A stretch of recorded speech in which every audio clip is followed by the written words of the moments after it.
como justo, pois temia a Deus e se esforçava para não praticar o mal. Jó tinha uma família grande, com 7 filhos e 3 filhas. Além disso, era um homem muito rico, pois tinha 7.000 ovelhas, 3.000 camelos, 500 juntas de bois, 500 jumentos e um grande número de empregados. Ele era o homem mais rico e poderoso de todo o Oriente. Quando um dos seus filhos de Jó dava banquete, todos os irmãos e irmãs eram convidados para a grande festa, com bastante comida e bebida. Quando terminava os dias de seus banquetes, Jó reunia todos os seus filhos e oferecia sacrifícios queimados a favor de cada um, cedo de manhã, para purificá-los, pois pensava: é possível que meus filhos tenham pecado e amaldiçoado Deus em seus corações. Jó fazia isso continuamente. Amém? Amém, irmãos? Desocupe as suas mãos e vamos aplaudir a palavra do Senhor, que é digna de toda honra, toda glória, majestade, governo, domínio, pelos séculos dos séculos. Amém. Irmãos, o texto que acabamos de ler diz que o homem, ele consagrava a sua família. Quem consagrava a sua família?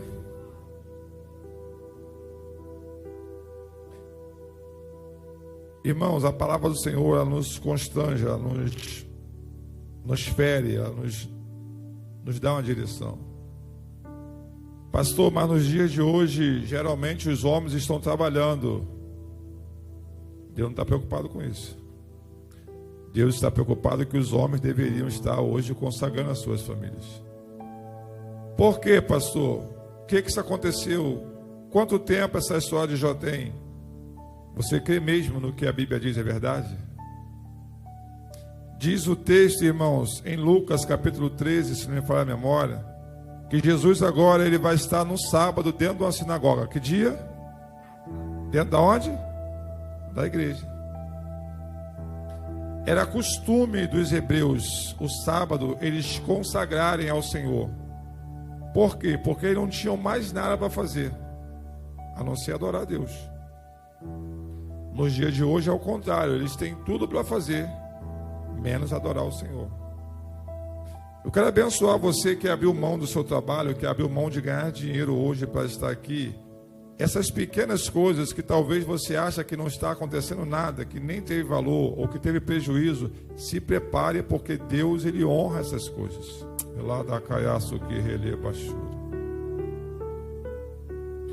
Irmãos, nós temos sido ministrados aqui poderosamente sobre essas coisas, sobre esse detalhe. Não fazer o que todo mundo está fazendo. Mas todo mundo faz assim, mas todo mundo faz assado. Quantos desejou trabalhar na quinta-feira e não conseguiu aqui? Tem alguém aqui que conseguiu, desejou trabalhar na quinta-feira e não conseguiu por causa do vento, da luz, de alguma coisa parecida? É mais ou menos assim. Eu fiquei tão feliz, irmãos, fiquei 2 dias sem luz lá, 2 dias e meio, sei lá, nem sei quantas horas foram, de quarta até ontem de manhã, 5 da manhã chegou minha luz ontem. E feliz da vida, o telefone não estava pegando, não ligava a televisão, luz não acendia, nada. E aí, irmãos, eu fui para a academia, estou fazendo academia agora dentro do condomínio mesmo, que a gente peca menos, é mais barato, a gente peca menos. E aí a mulher que estava aqui limpa a piscina, estava limpando, aí começou a conversar com a criança. Aí eu fui em algum lugar fazer alguma coisa e eu vi, acho que foi no posto de gasolina, e eu vi o homem falando na quinta-feira: essa chuva aí, esse vento aí aqui foi devagar, mas lá não sei aonde, lá levantou carros, redemoinho, acho que no Rio Grande do Sul. Aí essa mulher falava que lá na cidade ele passou a 180 km por hora. Aí ontem eu fui lavar o meu carro, o rapaz do Lava Jato falou que aqui o vento foi 75 a 80 km por hora. Por que eu estou te falando isso, pastor? Porque eu não tinha toda a informação que eu queria. eu tive que vir aqui e ouvir, colher uma informação. Eu tive que vir aqui e colher, ouvir uma informação. Eu tive que vir aqui. Por quê? Porque estava todo mundo incomunicável. Eu não tinha como ver reportagem. Eu gosto dessa hora de ver reportagem. E aí o Senhor me fez lembrar hoje aqui, e eu sempre peço isso ao Senhor, que Ele usou esse altar para falar que ainda esse mês Ele daria um sinal na terra.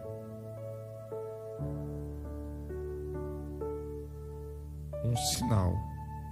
E que grande sinal foi esse, né, gente? Um simples vento. E aí, irmãos, eu louvo a Deus pela sua vida, pelas suas orações. Voamos ontem uma trilha do anexo, somente foi só isso, o banho, já colocamos no lugar, está tudo estabelecido. Mas algumas igrejas se perderam, algumas casas se quebraram, algumas vidas se perderam. E quando o rapaz ontem do Lava Jato falou comigo, a ele, foi diretamente comigo, a ele eu dei a oportunidade de ser evangelizado. Ele falou assim, lá na Zona Sul, pastor, foi 180 km por hora. E ele teve um prejuízo no Lava Jato dele, a casa dele quase foi levada. E aí eu falei para ele assim, você crê em Deus? Ele falou assim, creio, pastor, claro que eu creio. Eu falei para ele assim, você viu o quanto Deus é bom comigo, contigo, com a nossa família? Eu falei assim, muda esse vento, põe 180 quilômetros aqui em Belford Roxo, e põe 80 quilômetros lá, e você veria hoje a catástrofe que estaria em Belford Roxo, Caxias. Irmãos, da Zona Sul para cá, 180 quilômetros, nós hoje estaríamos embaixo de escombros, ainda tirando pessoas e coisas.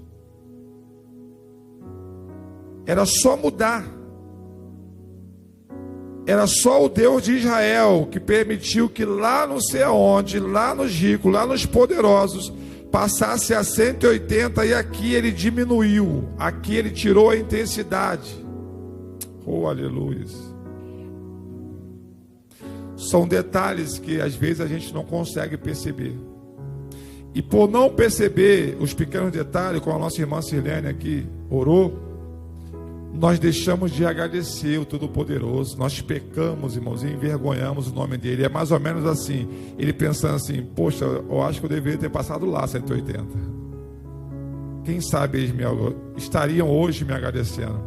Quem sabe por esse pequeno detalhe de lugar, de tempo. Estamos pertinho, tá, gente? 40 minutos daqui por centro.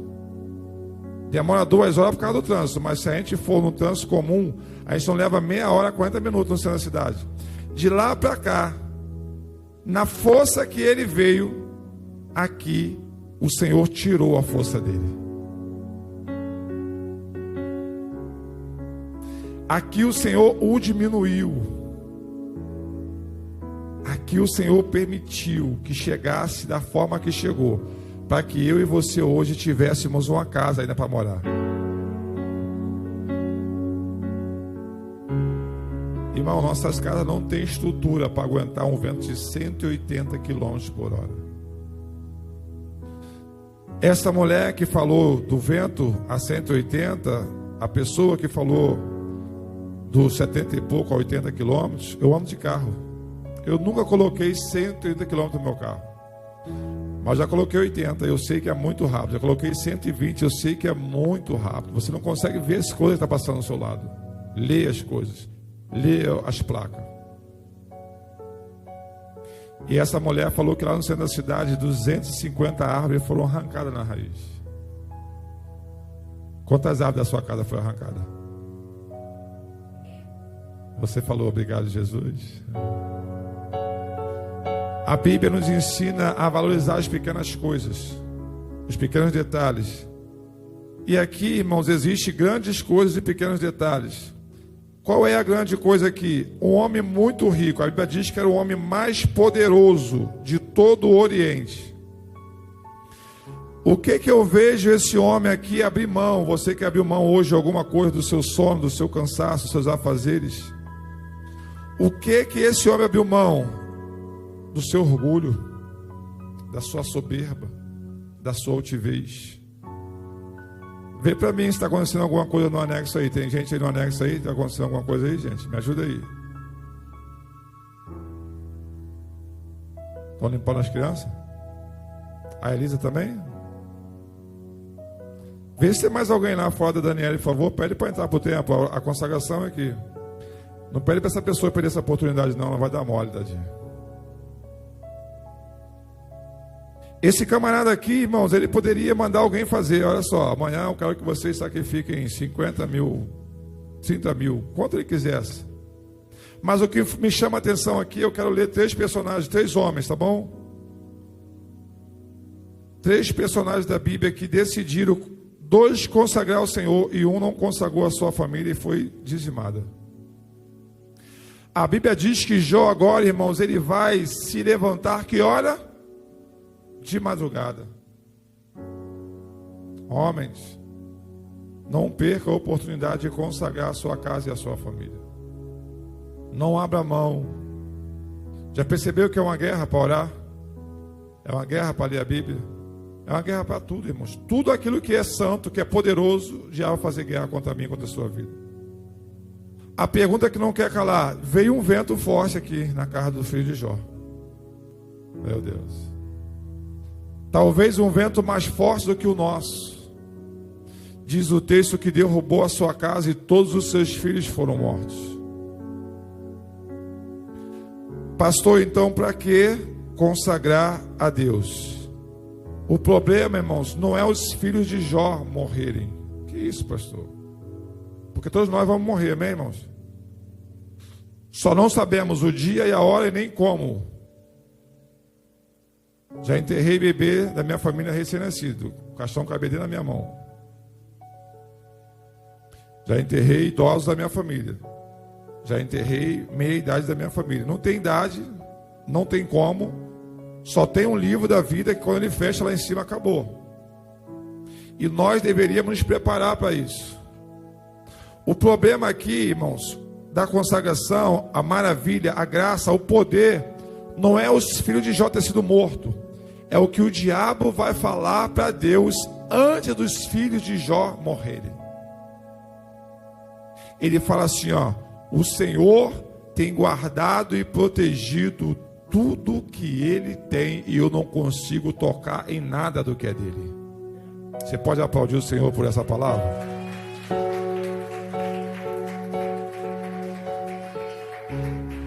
Então, nessa mensagem, eu quero deixar bem claro que quem mata é Deus. Amém, gente? O diabo, ele só é o que de Deus? Alguém sabe me dizer? Um agente. Um serviçal, amém, gente? Dos mais ralé, para fazer os trabalhos mais vis, que Deus nunca faria e nem usaria nenhum de nós a fazer. Vai lá e faz, vai lá e toca. Ele manda, ele ordena, ele permite. Então presta bem atenção que a consagração ela é poderosa. Porque diz a Bíblia, irmãos, que 7 filhos, se for buscar pela lógica, 7 dias de banquete, quando acabava, Jó chamava eles, sacrificava. Eles tinham muito dinheiro, a Bíblia diz que eles só faziam isso, comiam e bebiam. E festejavam. Nós sabemos que jovens com dinheiro, comendo e bebendo e dançando, não vai sair coisa boa. Sai sim ou não? Vocês que são jovens devem falar assim: porque nós fomos jovens, tá bom? Nós fomos jovens, sabemos perfeitamente qual é o sentimento que norteia o coração do jovem. Qual? Nenhum. O jovem se preocupa com nada. Nada. A Bíblia diz que Satanás ele cegou o entendimento desse século. Os jovens estão cegos, desesperados, com um vazio no seu coração que nunca vai se preencher. Abra comigo agora lá em 1 Samuel. Livro de 1 Samuel.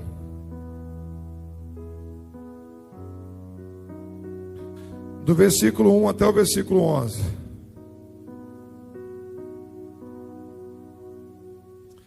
Olha que maravilha.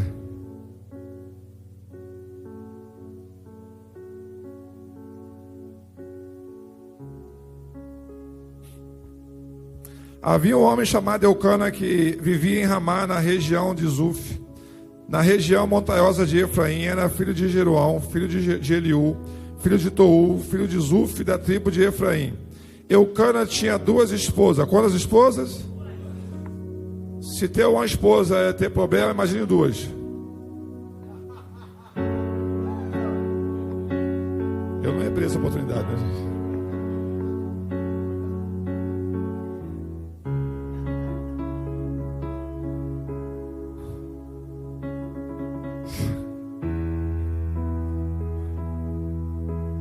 Alguém falou, nem tanto assim, ó. Já tem alguém, pelo menos, falou, o culto é racional, amém, irmãos? O arraial está horroroso, eu fico em paz, hein? Sou pastor. Estou em paz. Também tenho mulher. Ter uma, vou falar assim, é uma benção. Ter 2, preste bem atenção. A gente toma num ambiente muito gostoso, amém, irmão? Deus está aqui com muita força nesse lugar. O primeiro personagem, ele, olha só, ele não tinha problema nenhum. O segundo personagem, ele está vivendo num mar de problema. Eu te provo só lendo os versículos. O problema é que a gente lê de qualquer maneira. Então vamos lá agora. 2. Vai falar o 1 de quem ele era, da família que ele era, a família abençoada, guardada, a família crente. Do 2 em diante vai começar a relatar os problemas que esse homem tinha. Eucana tinha 2 esposas. Primeiro problema, ele teve só 2 porque a primeira não gerava filhos. Então a lei dava direito porque ele tinha que ter descendente. Então aí já era um problema. Qual é o primeiro problema? A primeira mulher, a mulher do seu amor, a mulher que ele escolheu para casar. Era o homem que escolhia, não era a mulher. Hoje não, era o homem. Ele escolheu ela, desejou ela. Diz o texto que ele amava ela, não gerava filhos. Ela era impossibilitada.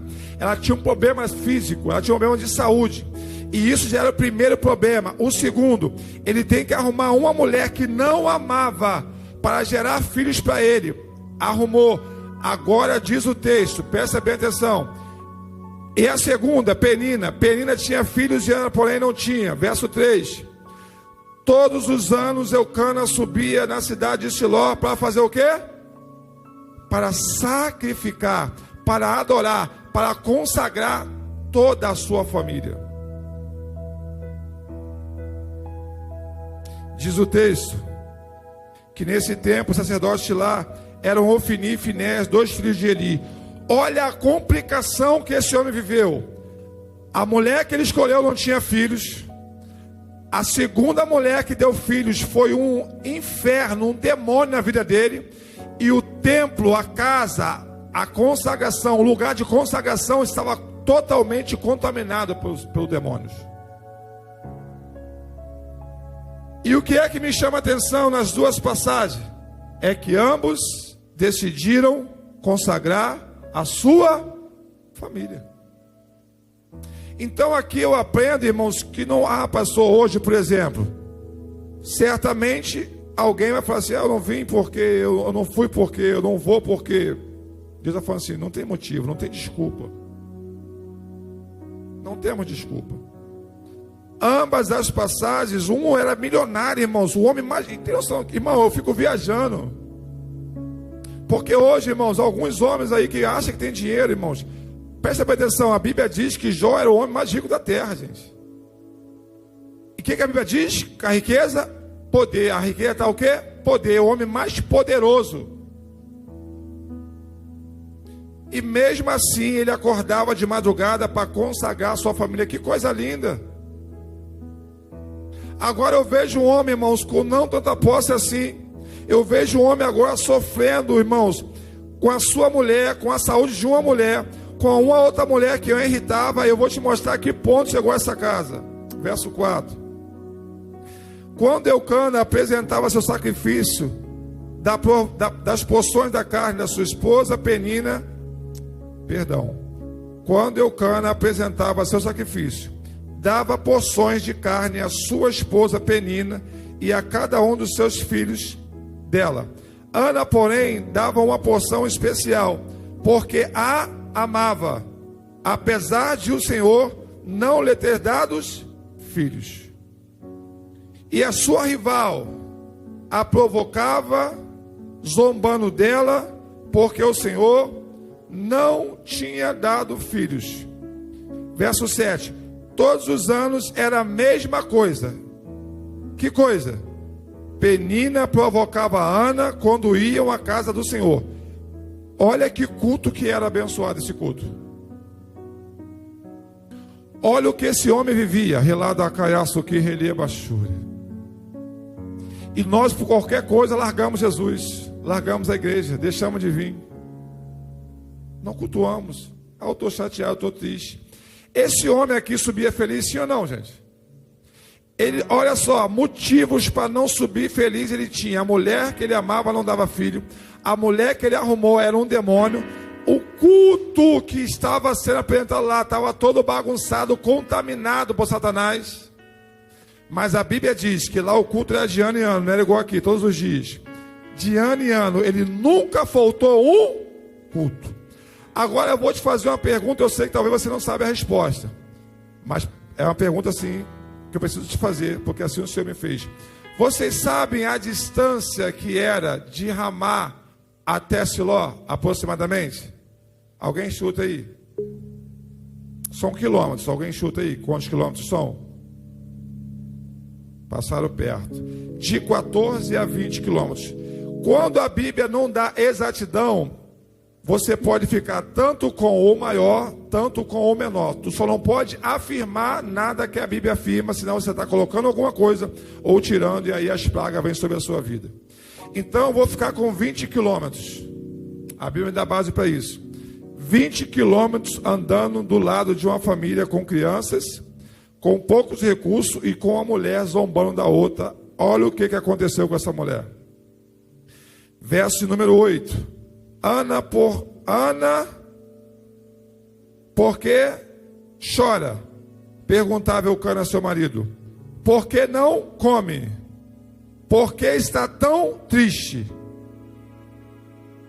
Na caminhada para Siló, esse homem tinha capacidade de perceber essas coisas, porque no seu dia a dia tinha que trabalhar. Naquela época o homem trabalhava muito. Você vai ver aqui então que não é desculpa trabalhar, não é desculpa ser provedor, mas presta bem atenção o que esse homem passava. Uma mulher que amava muito, chorosa.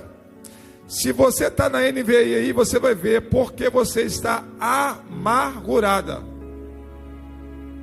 Só quem já andou ou já esteve por algum minuto, pouco tempo ou muito tempo, perto de uma pessoa amargurada, sabe que desgraça é isso.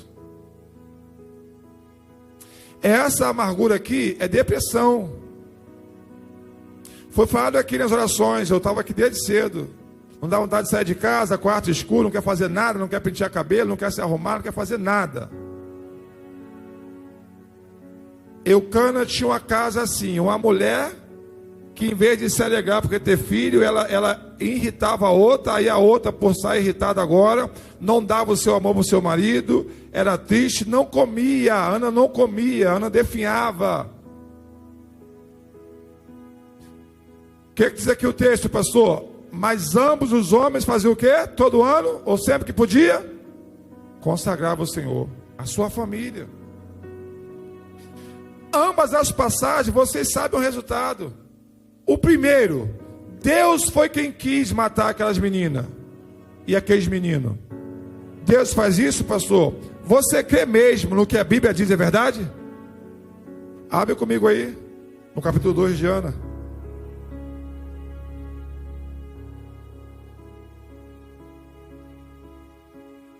Eu oro pelos meus filhos, mas eu sei que se o Senhor os quiser os matar, vai matar. O problema aqui, irmão, não é o Senhor matar filho. O problema aqui é eles perderem a salvação, porque morrer todo mundo vai morrer.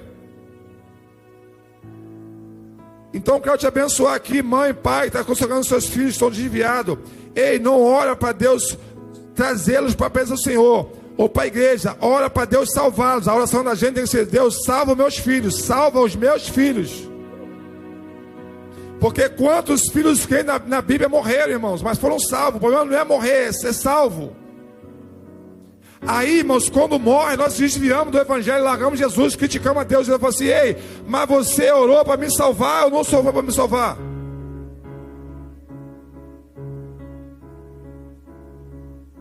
Vamos lá?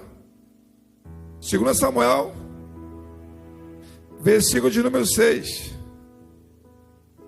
e o 7. O que nós estamos buscando por aí, irmãos, sabe quem pode te dar? Sabe quem pode te dar? Deus. Nós estamos desesperados, irmãos. Aí, irmão, não vem para consagração, não vem para culto. Pastor, estou precisando do dinheiro, não sei o quê. A gente esquece quem é nosso pai, esquece quem é nosso provedor.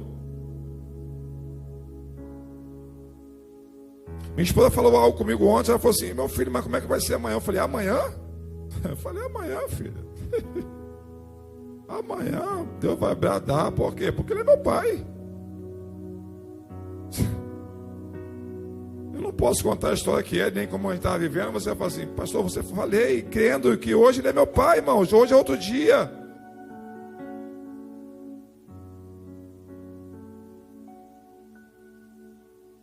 Irmãos, ontem para me lavar meu carro, eu fui em 3, eu tenho 3 bancos ainda. Tinha 3,47 em um banco. O olhinho dele já estava torto, irmão. Tinha 15 reais no outro e tinha 5 reais no outro. Eu somei, deu 25 reais. Eu falei: meu carro. Feliz da vida. Fui lá cortar meu cabelo. Aí eu saí de lá do Rafinha feliz, porque o Rafinha falou assim: ó, quem lava o carro na sexta-feira e tá com o cabelo cortado, todo mundo acha que tá com dinheiro. Pronto, acabou. Eu agora indo à minha casa, de óculos escuros, com meu carro, com o vidro aberto, porque eu estou economizando combustível, porque eu não sou bobo, né, irmão? Dia mal é dia mal, amém, irmãos? Pastor, mas já contando com hoje estar aqui para consagrar a minha família ao Senhor. Quando chegou perto da minha casa, irmãos, o meu segundo combustível entrou no vermelho. Puf! A luz acende, fica vermelha mesmo, né? Quem tem carro sabe como é que é. Tanto o combustível lá, tanto como o gás.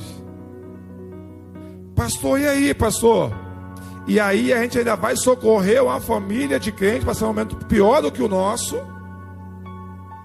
Chegamos lá às 6, saímos daqui da consagração. Chegamos lá às 6 da tarde, saímos de lá às 11 horas da noite. E feliz da vida. Agradecidos a Deus. Porque hoje eu estaria aqui hoje consagrando a minha família, irmãos. Para a gente encerrar, abre a sua Bíblia agora lá em 2 Samuel. 2 Samuel. Não, perdão, não li ainda não, né? O Senhor é quem faz o quê? Está ali? Tá, vamos ler aqui, 3.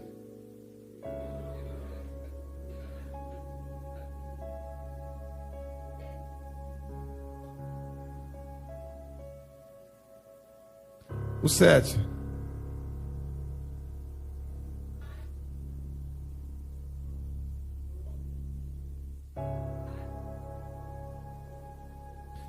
Irmãos, isso daqui, nós, se acreditarmos na Bíblia, nós temos que ter muito cuidado com algumas coisas, alguns detalhes.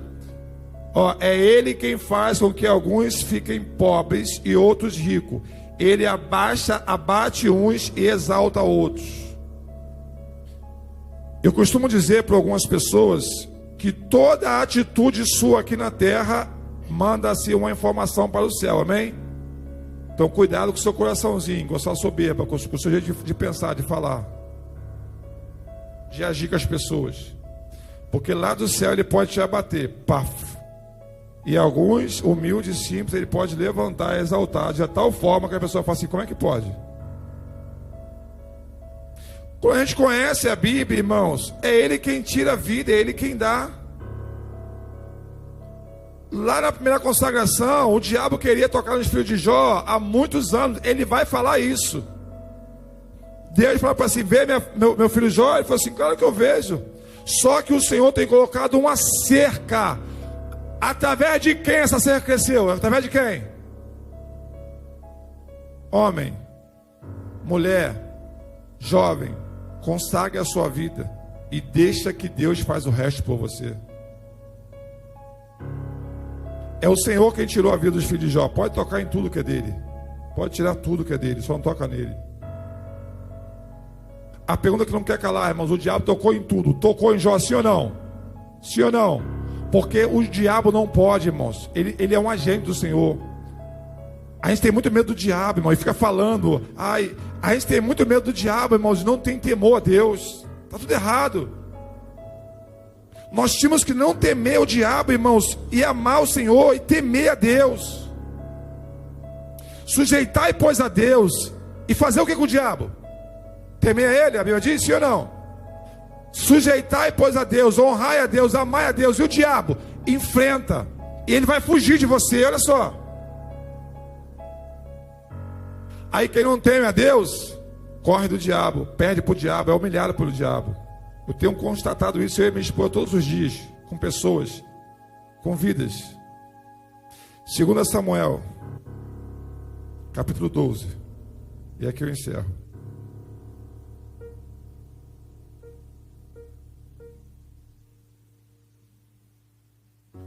Dois homens consagrou o Senhor, um não consagrou. Não, pastor. Capítulo 11, não. Falei qual o capítulo? Qual capítulo que eu falei? É o 11. Irmão, na quarta-feira que nós brincamos, tá? Não foi, já? Eu fiz esse povo rir, irmãos. Tudo sem luta. Eu falo assim, bota o versículo 21. O pessoal ria de se acabar. Eu fiquei guardando lá pro finalzinho, Deus não me deixou não. Acho que Deus não estava gostando da minha brincadeira, não. No finalzinho, quando a gente orou, eu falei assim, acende a luz, por favor, acende a luz. Aí ninguém... Eu nem achei que eu ia brincar tanto, que foi 2, 3 dias brincando com esse negócio de luz. O sangue de Jesus tem poder. Eu não sei você, mas eu fui abençoado com essa foto de luz. Olha ali, gente, ó, na primavera seguinte, época do ano em que os reis costumavam sair para... Então ali é tempo de uma consagração. Naquele período ali era um tempo de uma consagração. E era tempo de quem saiu, homem ou mulher? O homem saiu sim ou não? Todo mundo conhece essa história. Ficou em casa, não é isso? O que foi que aconteceu com esse homem que em tempo de guerra, em tempo de consagração, em tempo de oração, em tempo de hora nona, a gente não vem, e o que aconteceu com a sua família? Aqui eu encerro a mensagem. A palavra profética para a sua vida nessa manhã é: consagre tudo que você tem ao Senhor, e o final de tudo será bem estabelecido por Ele. Oh, aleluia. Pastor, mas ninguém quer fazer. Irmãos, olha só, não se preocupe com os outros, se preocupe com a sua vida, porque quando Deus vem na sua direção, Ele vai cobrar de você, não dos outros.